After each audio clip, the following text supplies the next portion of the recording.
Alright guys, so this is the third of 3 videos on the deadlift.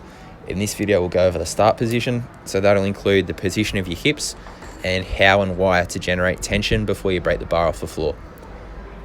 So to recap the last video, in the last video we went over the RDL, the top down approach, where you start with the bar at the hips and lower it towards the floor. The reason that I get people to do this is that it makes it a lot easier to find a good start position for the deadlift.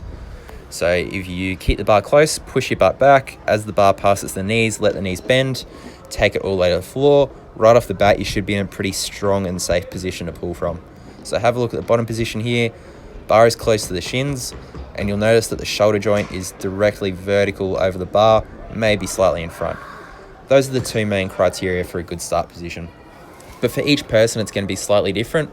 So try out a few different positions, hips a bit higher, hips a bit lower, see where you feel strongest, take some video from the side or get someone to watch you, see what looks best. These next couple of reps I'm going to show you, the hips will gradually get higher and higher. So the first couple are going to be acceptable, but what you're going to see when the hips get higher, 2 things. 1, the shoulders are going to start moving in front of the bar, and the biggest thing on these next couple of reps, they're starting to get a bit too high now. Have a look at the knees, you'll see less and less extension.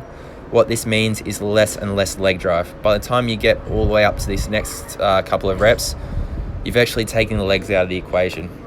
So the deadlift, again, total body exercise.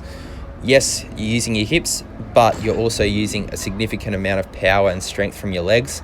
If you start with your butt way too high, you're going to take the legs out of it, limit the amount of weight you can lift, and limit your efficiency. If the butt's too high, depending on your mobility as well, can lead to a bit of rounding through your back, so you want to avoid it. Next couplet's going to be the opposite problem.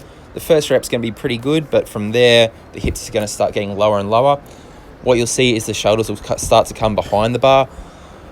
The other big thing that will happen, especially if the weight's heavier, before the bar even leaves the floor, your hips are going to shoot right up and your chest is going to drop.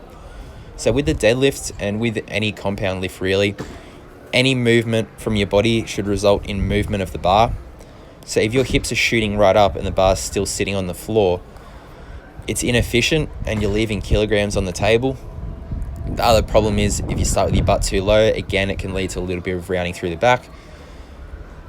So in the start position, you're trying to see shoulders are roughly vertically over the bar. So these next couple of reps, just pause and have a listen.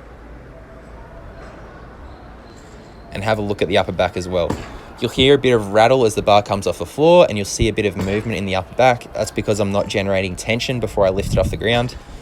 Again, like we were just talking about, any movement for your body, in this case movement through the upper back without movement of the bar vertically, is inefficient. It's leaving kilograms on the table. It's what you want to avoid. So to counter it, we need to get as tight as we possibly can before we break the bar off the floor. So a couple of things to think about. Pull your chest out before you go. Engage the lats. So to engage the lats, think about squeezing oranges or dollar bills under your armpits. Get the abs tight.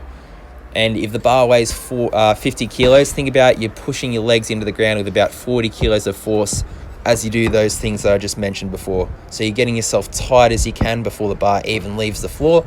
What you'll notice then is that you can use a lot more power. You can actually put more speed on it than if you just grip and rip it. So tension is the key to success in the deadlift. So I hope you've enjoyed the videos, guys. If you've got any questions or you'd like to send me a video for a form check, just email me at the address down below.